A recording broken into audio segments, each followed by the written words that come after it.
श्री गौतम जी। महर्षि गौतम सप्तर्षियों में एक ऋषि है। कहीं कहीं पुराणों में ऐसी कथा मिलती है कि महर्षि अंधतमा जन्म के अंधे थे। उन पर स्वर्ग की कामधेनु प्रसन्न हो गई और उस गौ ने इनका तम हर लिया। ये देखने लगे, तब से इनका नाम गौतम पड़ गया। ये ब्रह्मा जी की मानसी सृष्टि के हैं। पुराणांतरों में ऐसी कथा आती है कि सर्वप्रथम ब्रह्मा जी की इच्छा एक स्त्री बनाने की हुई। उन्होंने सब जगह से सौंदर्य इकट्ठा करके एक अभूतपूर्व स्त्री बनाई। उसके नक्शे शिख तक सर्वत्र सौंदर्य ही सौंदर्य भरा था। हल कहते हैं पाप को, हल का भाव हल्य, और जिसमें पाप न हो ऐसा उसका नाम अहल्या है। अतः उस निष्पाप का नाम भगवान ब्रह्मा ने अहल्या रखा। यह पृथ्वी पर सर्वप्रथम इतनी सुंदर मानुषी स्त्री हुई कि सब ऋषि देवता उसकी इच्छा करने लगे। इंद्र ने तो उसके लिए भगवान ब्रह्मा से याचना भी की, किंतु ब्रह्मा जी ने उनकी प्रार्थना स्वीकार नहीं की। ऐसी त्रैलोक्य सुंदरी ललना को भला कौन नहीं चाहेगा। उन दिनों भगवान गौतम बड़ी घोर तपस्या कर रहे थे।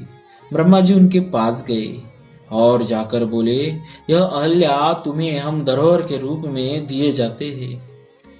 जब हमारी इच्छा होगी ले लेंगे। ब्रह्मा जी की आज्ञा ऋषि ने शिरोधार्य की। अहल्या ऋषि के आश्रम में रहने लगी। वह हर तरह से ऋषि की सेवा में तत्पर रहती और ऋषि भी उसका धरोहर की वस्तु की भांति ध्यान रखते।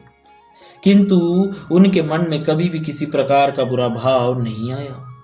हजारों वर्ष के बाद ऋषि स्वयं ही अहल्या को लेकर ब्रह्मा जी के यहाँ गए और बोले, ब्राह्मण, आप अपनी यह धरोहर ले ली। ब्रह्मा जी इनके इस प्रकार के संयम और पवित्र भाव को देखकर बहुत प्रसन्न हुए और उन्होंने अहल्या का विवाह इन्हीं के साथ कर दिया। ऋषि सुखपूर्वक इनके साथ रहने लगे। इनके एक पुत्र भी हुए जो महर्षि शतानंद नाम से विख्यात है और जो महाराज जनक के राजपुरोहित थे। इंद्र ने जब अहल्या के साथ अनुचित बर्ताव किया, न करने योग्य काम किया, तब इसमें अहल्या की भी कुछ सम्मति समझकर गौतम जी ने उसे पाषाण पत्थर होने का शाप दे दिया। तब ब्रह्मा जी ने भी शाप दिया कि आज से केवल अहल्या में ही संपूर्ण सौंदर्य न रहकर पृथ्वी भर की स्त्री मात्र में बढ़ जाएगा। उन्होंने इंद्र को शाप दिया कि तुम्हारा पद स्थायी न रहेगा, इंद्र सदा बदलते रहेंगे। इसी प्रकार गौतम ऋषि अपने पत्नी को त्याग कर हिमवान पर्वत पर तपस्या करने चले गए।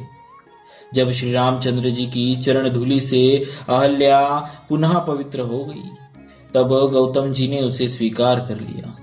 महर्षि गौतम जी का चरित्र अलौकिक है।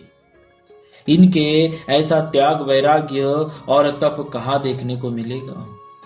बोलिए श्री गौतम जी महाराज की जय।